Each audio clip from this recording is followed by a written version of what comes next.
ఓం నమ శివాయ. శ్రీశైల బ్రహ్మరామ మల్లికార్జున స్వామి అయి నమః. జై ధన్వంతరి, జై జై ధన్వంతరి. ఈరోజు మనకి మంచి గొప్ప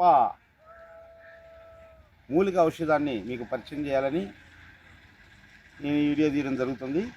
తెల్ల జిల్లడి చూడండి ఒకసారి, ఇగో చూడండి, తెల్ల జిల్లడి ఇలాగుంటుంది. తెల్ల జిల్లడి, ఈ తెల్ల జిల్లడి ఆకుని మనము నొప్పులకు ఉపయోగించవచ్చు. ఈ తెల్ల జిల్లడి ఆకు వల్ల చాలామంది వాపులు ఉన్న ప్రాంతంలో ఈ తెల్ల జిల్లడి ఆకుని మనం ఆముదంలో వేసి బాగా చక్కగా రెండు సైడ్లు ఆముదం మూసి అలాగ లైట్గా అట్లా పెండి మీద అలాగని వేసి పెడితే వాపులు తగ్గుతాయి. అదేవిధంగా ఈ తెల్ల జిల్లడి ఆకులని మనం చూడండి, ఈ తెల్ల జిల్లడి ఆకులు చూసారా, ఇవి ఇలా ఉంటాయి. ఈ తెల్ల జిల్లడి ఆకులను మనం నూనె అంటే మనకి నూగుల నూనె కావాలి లేదా ఆముదం, నూనెలో కానీ ఆముదంలో కానీ ఈ తెల్ల జిల్లడిని బాగా ఒక 10 లేదా 15 ఆకులు ఒక అర కేజీ మందంగా వేసుకొని బాగా ఉడికిచ్చి దీని యొక్క పసలు తీసేసి మనం లేహం తయారు చేసుకోవచ్చు. ఆ లేహం కూడా ఎలా తయారు చేయాలో ఇప్పుడు మీకు చూపిస్తాము. మనం ఈ కార్యక్రమానికి ఈ తెల్ల జిల్లడి మహావృక్షాన్ని మీకు చూపిస్తానికి, మహావృక్షం అంటే గణపతికి మూలం అని చెప్పేసి మనం అనుకుంటాము. ఈ తెల్ల జిల్లడి దీంట్లో 12 సంవత్సరాలకి గణపతి తయారవుతాడని మన ప్రాచీన కాలం నుంచి కూడా మహాసిద్ధులు చెబుతున్నారు. మనం కూడా చాలా ప్రాంతాలలో చూస్తున్నాం. ఓం నమ శివాయ. శ్రీశైల బ్రహ్మరామ మల్లికార్జున స్వామి అయి నమః. ఓం ధన్వంతరి అయి నమః.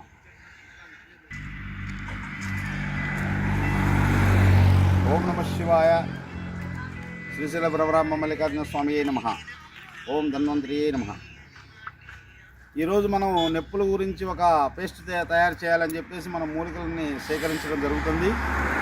ఇంతకుముందు మనం తెల్ల జిల్లడి గురించి మనం మాట్లాడుకున్నాము. అదేవిధంగా ఇప్పుడు తగిరిషా చెట్టు చూడండి ఒకసారి, ఇగో ఈ పూలు ఎలా ఉంటాయి చూడండి ఒకసారి. పూలు చూడండి, పసుపచ్చగా ఉంటాయి. దీనికి కాయలు కూడా వస్తాయి. ఈ కాయలు కూడా పనిచేస్తాయి. ఈ తగిరిషా అనే ఒక మూలికతోటి మనము నొప్పుల మందు తయారు చేయొచ్చు. ఇందాక మనం చెప్పుకున్నట్టుగా ఒక అర కేజీకి అర కేజీ ఆకు, అర కేజీ నూనెకి అర కేజీ ఆకు వేసి బాగా మంచిగా పసరు చేసి ఆ నూనె వరకు సపరేట్ చేసుకొని మనం గిన ఒక లేహం తయారు చేసుకుంటే కాళ్ళ నొప్పులకి, మోకాళ్ళ నొప్పులకి, పక్షవాతం నొప్పులకి చాలా బాగా పనిచేస్తుంది. చాలా ప్రాచీన కాలమైన ఈ మూలికని మనం పరిచయం చేస్తున్నందుకు మనకు చాలా సంతోషంగా ఉంది. శ్రీశైల బ్రహ్మరామ మల్లికార్జున స్వామి వారి ఆశీస్సులు ఉండాలని జనులందరికీ కోరుకుంటున్నాను. అదేవిధంగా ఈరోజు మనం ఈ తగిరిషా ఆకును చూసాము. ఆకు ఒకసారి చూడండి, ఇగో ఇలా ఉంటుంది చూడండి ఒకసారి. ఆకును చూసాం కదా. అదేవిధంగా ఇగో పెసరకాయలు ఉన్నట్టుంటాయి మన పొలాల్లో, పెసరకాయలు ఉంటాయి అన్నమాట. ఈ పెసరకాయలు ఉన్నట్టుంటాయి. మనకి ఈ ఆకును తీసుకొని సేకరించుకోవచ్చు. కాయల వల్ల కూడా పని ఉంది. కాకపోతే ఏంటంటే ఇప్పుడు మనకు ఆకుతో మనం ఒక లేహం తయారు చేస్తున్నాం కాబట్టి ఈ యొక్క తగిరిషా చెట్టును మీకు పరిచయం చేయడం జరుగుతుంది. ఓం నమ శివాయ. ఓం నమ శివాయ. శివాయ గురువే నమః. ఓం నమ శివాయ. శివాయ గురువే నమః. శ్రీశైల బ్రహ్మరామ మల్లికార్జున స్వామి అయి నమః. ఇంతకుముందు మనము తెల్ల జిల్లడి గురించి మాట్లాడుకున్నాము. అదేవిధంగా తగిరిషా చెట్టు గురించి కూడా మాట్లాడుకున్నాం. నొప్పులు పేస్ట్ తయారు చేయడానికి ఈ మూలిక మనం సేకరిస్తాం అన్నమాట. అదేవిధంగా సీతాఫలం ఆకు, ఈ ఆకును కూడా మనం ఒక కేజీకి ఒక కేజీ ఆకు వేసుకొని చక్కగా మనం ఈలున్నంత వరకు నూగుల నూనె లేదా ఆవు నెయ్యితోటి ఈ పేస్ట్ని తయారు చేసుకోవడం మంచిది. అదేవిధంగా ఇప్పుడు మేము పేస్ట్ తయారు చేసే విధానం కూడా చూపిస్తున్నాము. ఈ ఆకును కూడా మీకు పరిచయం చేస్తున్నాం. సీతాఫలం ఆకు నొప్పులకు బాగా పనిచేస్తుంది. చాలా వరకు కూడా పూర్వంలో బాలింత నొప్పులకి ఈ సీతాఫలం ఆకుని బాగా దొంచి కట్టేవాళ్ళు ఓపులు ఉన్న దగ్గర. మన ప్రాచీన కాలంలో చెప్పేవారు, చాలా పెద్దవాళ్ళు కూడా చాలామంది చెప్పేవాళ్ళు. ఇంకా రకరకాల నొప్పులకు పనిచేస్తుంది. ఇప్పుడు మనం పేస్ట్ ద్వారాగా దీనికి ఆయిల్ తీసి పేస్ట్ ఎలా తయారు చేయాలనేది ఇప్పుడు మీకు తెలియపరుస్తాం. ఓం నమ శివాయ. హరి ఓం. ఓం నమ శివాయ.